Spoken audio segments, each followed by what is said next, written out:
What we'd really like to see is for people from all across this nation to be traveling here to Moscow, Idaho, to help us try to blockade these roads or anything to slow down the modules from getting up to the tar sands. We need a lot of support coming in. We can find people places to stay, but Moscow, as far as the tar sands battle goes, Moscow, Idaho is the pinch point.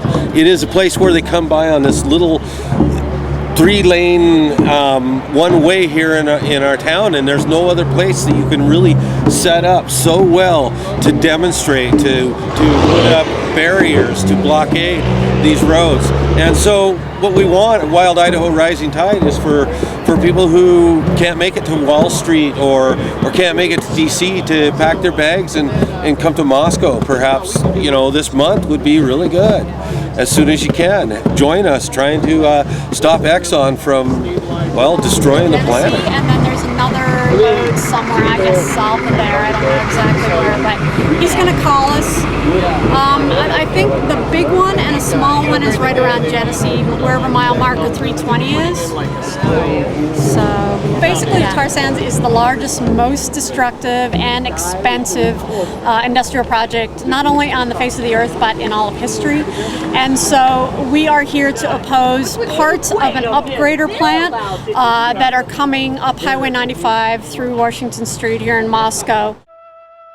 This is the Bitterroot Range of the Rocky Mountains, Idaho and Montana, America. This is the Clearwater National Forest on the Bitterroot. It belongs to you. This is the Alberta Tar Sands Complex. It doesn't belong to you.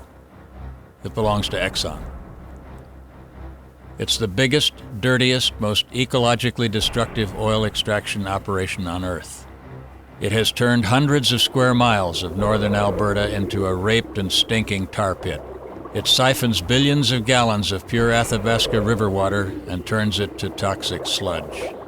It feeds a 50-square-mile poisonous, carcinogenic lake in which nothing can live. It's a hideous, filthy moonscape of industrial junk and garbage in a pristine wilderness.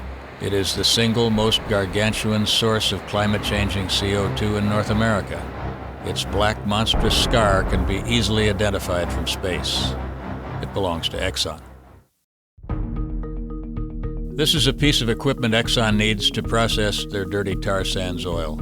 It's 30 feet in diameter, it's as long as a basketball court, and it weighs 600,000 pounds. Canadian labor could make them, but they buy them cheap, non-union in Korea.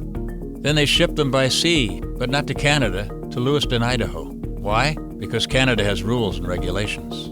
Exxon needs roads they can use as they please, and they got them from the governors of Idaho and Montana. Good morning. Welcome to your capital.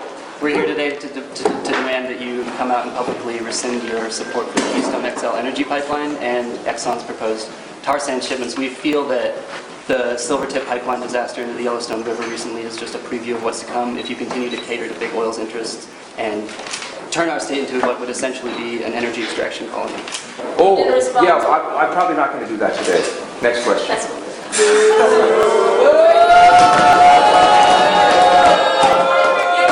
Sir, the heritage of this state, like all of this country, was founded in the blood of over 20 million people. To conquer North and South America, our people, white people, killed millions of indigenous.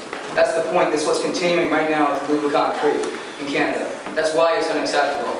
When 21 women try to have children in the community and 19 of them that year have stillbirths, I say, sir, it is time for us to step aside from those corporations, to stand away from those people.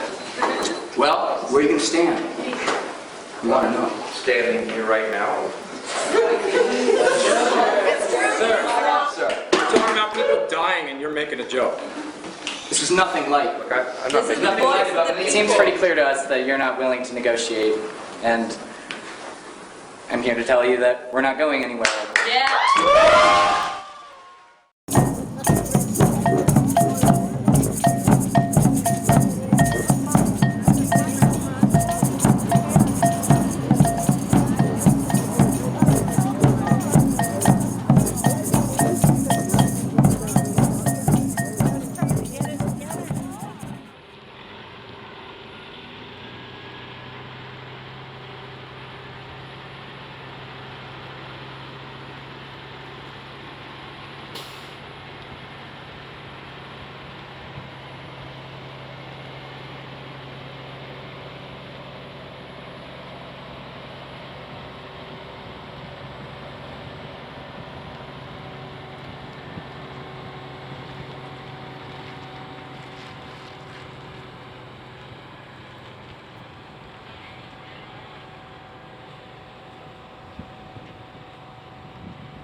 Yes. Tar sands are the most destructive project on the planet, and we as a people need to stand up and stop this project. I'm here to show solidarity